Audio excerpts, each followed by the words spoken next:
Welcome to A Drink of Wisdom with Nathan Drinkard. I'm Jay Wise. Thanks for spending some of your time with us. As you know, we're on Anchor, we're on Apple Podcasts, we're on Spotify, we're everywhere these days. We're also on the A Drink of Wisdom YouTube channel. If you're looking for the video format of the show, you can find it there and streaming live on the Colorcast app. Drink, a lot to get to today. So much to get to. Great to have you along for this one. And I'm glad to be alone. You know what time it is. But I'll be remiss without saying how everything going over there with you and yours and the new addition to the family, baby. It's pretty good, man. Pretty good so far. I think I went to bed at 4 this morning and got up at 9:30 and it's been nonstop since. But we're gonna take a little pause. We're gonna take a little pause from all that and get to some of this good stuff that we got cooking. You know what I'm saying? How are you, man? Well, it's another day, another dollar, and I'm ready to give the streets what they need. We see what they don't, and absolutely say what they want. Set your dinner plates, because I know it's time to eat, but you need to eat what we about to lay down on these streets. But last but not least, let's talk some sports, baby. What you got for us today, Jay? All right, man. This is episode 26 of season 3. We're gonna talk Chiefs, Chargers, 76ers, Nets, and we're about to see the return of a Brooklyn Net we haven't seen all year. Could he save the Nets from the pandemic? We don't know, but I guess we'll talk about it. But we are going to start tonight with I believe this is the first NFL head coaching firing of the season.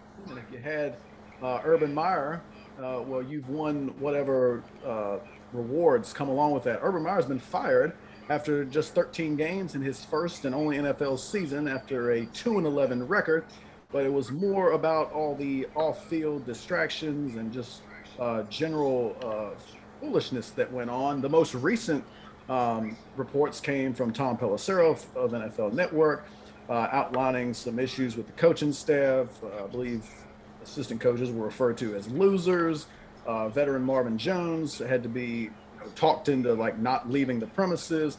And you also have maybe the final straw was one of their old kickers, Josh Lambo, that Urban Meyer kicked him, kicking the kicker. I was like an NFL penalty. Drink, what is your reaction to this firing of sorts?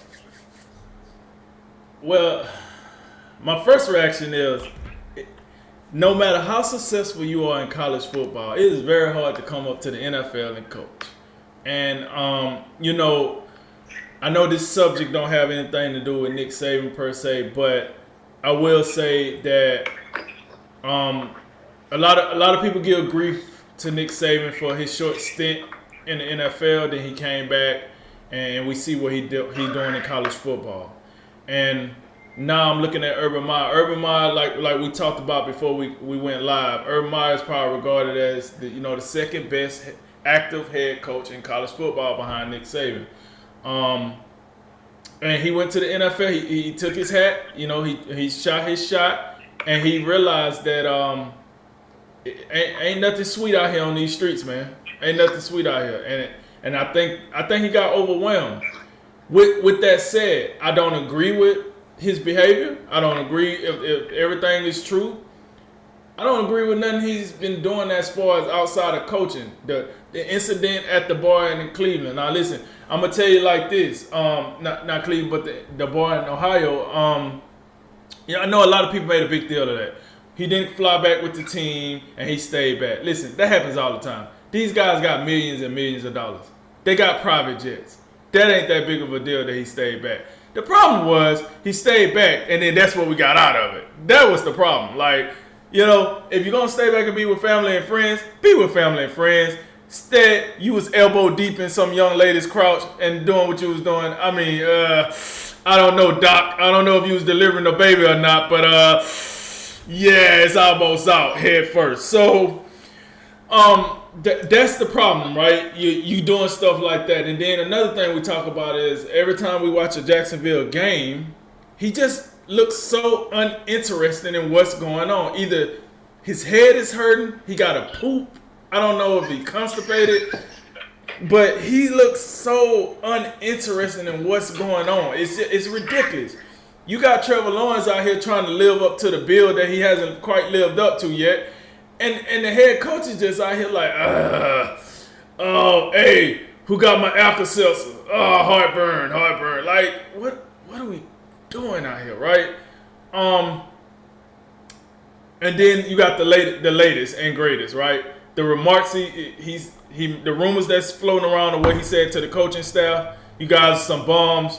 My coaching staff at Bowling Green was better coaches. Y'all suck. And then now this whole he tried to kick Josh Lambo for a 35-yard field goal. That's like, this is just unbelievable behavior. And listen, I didn't think somebody would come and take the old Freddie Kitchens trophy, but go ahead and Urban Meyer said, "Hey, hold my headset, cause that's exactly what happened here. Urban Meyer took the cake and ran with it. He took off and didn't look back. With all of that said, I still think he should have finished the season. Listen, I'm gonna give you my reasoning why. First of all, you're the Jacksonville Jaguars. Let's not cut this like this. We talking about the Pittsburgh Steelers or something here. Let's not even cut this like we're talking about the Atlanta Falcons here, because Jacksonville. I mean, other than the old Doug Monroe, Blake Bortles, Leonard Fournette, Saxonville team, this team ain't taste success worth a darn. And you hired the owner hired Urban Meyer because he had a vision. He believed in Urban Meyer. How do I know he believed in Urban Meyer? He gave him a 5-year contract.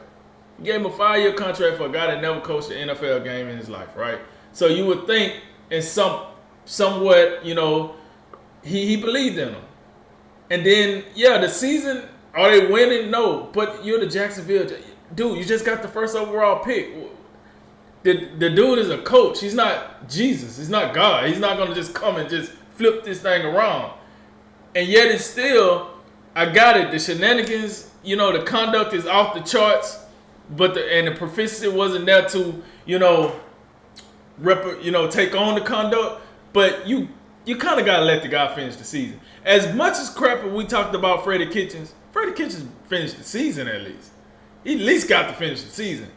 Urban Meyer, he got axed, and some say well-deserving, and I'm one of those people that say conduct-wise he did, but I just feel like when you sign a guy for 5 years, you let him finish the season, and you see if he can finish the season on a positive note to give you confidence in season 2. Well, you did none of that. You fired him, so now Trevor Lawrence got to get with a whole nother coach in year 2 and hope that coach don't come out here and drop the ball and flop around with the headset on. And I think Shaq Khan, listen, he's probably in a lose-lose situation, to be very honest with you. He's at an owner meeting, and then here come the story about Josh Lambo. Like, he's like, come on, man. If it ain't one thing, it's another. So he's like, you know what? I'm going to have to cut ties, and we're going to have to figure this out. But to Urban Meyer case,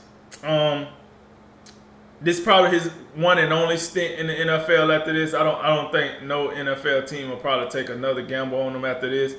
But to your credit of what you said, I think we will see him in college football again. We'll see him, especially with college football being the way it is now, where it's turning more and more into the NFL as you see this recruiting cycle, and now with the transfer portal just turning into complete free agency, and now teams can legally spend money to get players now. It's turning more to an NFL model, just with younger kids. Amateur NFL model. And I think that does benefit somebody like Urban Meyer as long as he still remember how to play this game on the college football level. And I mean, until I see he don't, I'm going to say he do. Everywhere he done went, he done turned them in from a zero to a hero, baby. So I think he can go back to college football and be the guy that we remember him as. NFL, it just shows you, man, this is hard.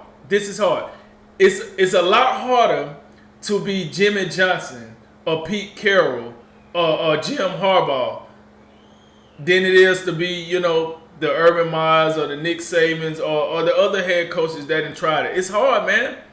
Like people say, oh, well, you get rid of recruiting And you got professionals. Yeah, I hear all that. But it's a hard job, man. You have to. It's a lot of ego swallowing. That's the one thing I think coaches struggle with when they come to the NFL from college football. You have to take that ego and you got to swallow it. And some of these coaches ain't trying to do that. Not when I've been the man for so many. Urban Meyer been the man for a very long time. Very long time. Even when he did his broadcasting job before he became the head coach of Jacksonville, he was the man. And now you telling him he got to swallow his pride for these other millionaires, blah, blah, blah. It's a very hard thing. So I say that to say this. You know, this is an indictment on, you know, other young coaches that want to come. Because you know me, I didn't wave the flag and say, go hire these college coaches and bring them in and pair them in with the young quarterback and they speaking the same language. Well, hey, Urban Meyer, you kind of spit in my face on that one. But with that said, I don't think Urban has lost his bravado as a top coach in college football. He's definitely lost it as an NFL coach. But to your point, I think we will see him again. I think we should see him again. And if these, like I said, if these reports are true, this just not going to cut it. I think if the reports are indeed true, then I think Shad Khan was absolutely justified in letting him go now. And I'm not a fan of getting rid of head coaches during the season. I don't think it accomplishes all that much. But like, I mean, at some point, there's just way too much smoke out here. Too much smoke. All the alarms going on. Like, we out here kicking people now? What is this? And oh man, you know, I think Urban Meyer's gone.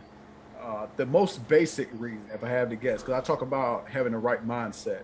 A lot of times when a team comes in and gets blown out, or they didn't treat their opponent with respect, they didn't have the right mindset. You pay the price for it. I think this is another example of that. I think Urban Meyer thought he was going to bring in, you know, all of his college football experience. He could just directly translate that to the NFL. And he found out, I don't think that's the right strategy. It makes me wonder who he didn't kick at in college programs. He out here kicking people. That's what, because I mean, reportedly that's what he told Lambert. I'm the head coach. I kick you whenever I want. Look here, man. This ain't college. These grown men. Like what? Like, I mean, they not out here in, you know, the so-called indentured servitude. Like, they got, you know, they probably got some savings and all from these millions. Generally speaking, make pretty good money. So they're not just gonna put up with this.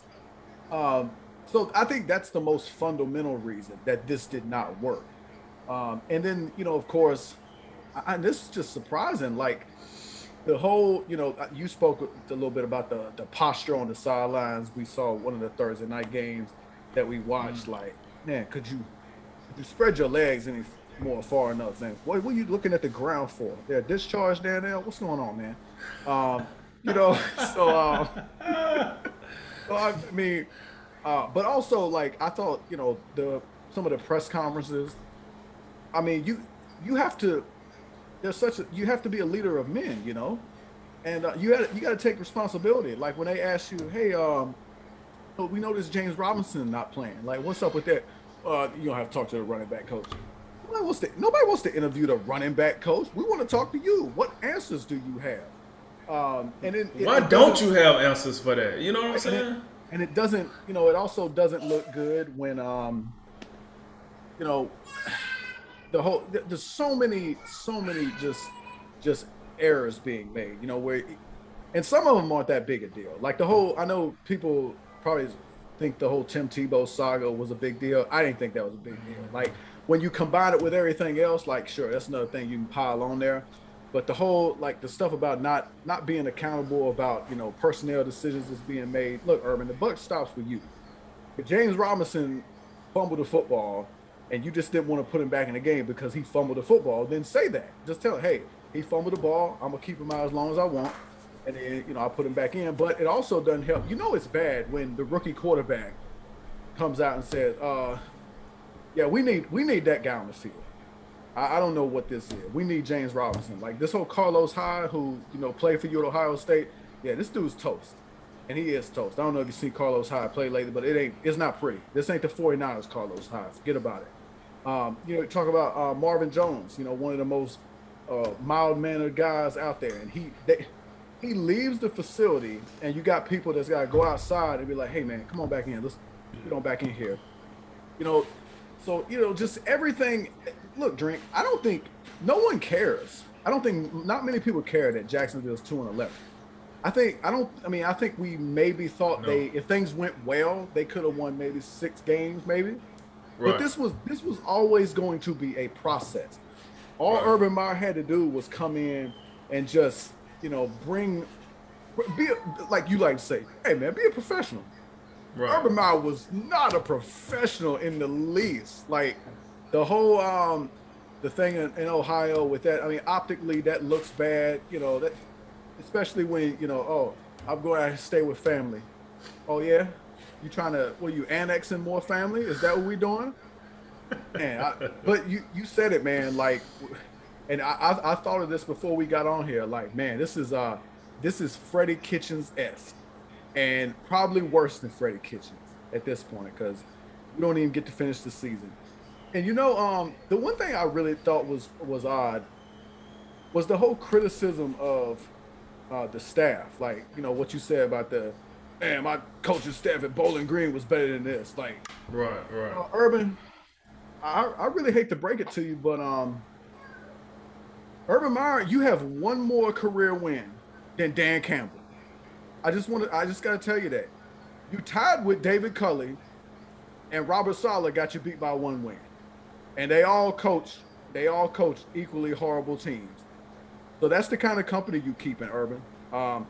But in the end, the one thing I've seen some things like, I think some of this is just over the top. Some of the I think there's a little bit of character assassination. I think some of it, maybe some of this rightfully so, like when you're just this inept and this awful at literally everything. But I think I just scrolled past, one ESPN clip, and it was Dan Orlovsky, who just gets on my last nerve. I don't know what he accomplished in the NFL. Oh, he was a part of the 0-16 team. Congrats. But he said, like, Urban Meyer is a bad man and a bad NFL coach. Okay, you want to criticize the guy's NFL coach? Sure, go ahead. But I'm not here for the whole character blow up thing. Like, I mean, I'm not here for that. And I do think Urban Meyer, we will see him again in college football, because I just think there is no way possible that this will be the last we see. His coaching career is not going to end like this. And I think, he may have not, professional football just may have not been for him. He obviously, to me, has to run his program a certain type of way and just be that, that iron fist at the top, maybe. Can't do that in the NFL. That's why, you talk about Pete Carroll, like Pete Carroll gets it. Pete Carroll, players coach, he can speak, he's an old guy, but he can deal with the younger generation. Urban Meyer obviously can't. He need to coach college kids. But I think we will see him again, and I think look, there'll be more coaching opens. I mean, we just saw, like, you had a wild year of turnover with, the LSUs and the USCs of the world, Miami. There'll be another job, and I think it'd be a mistake to count him out for the next one.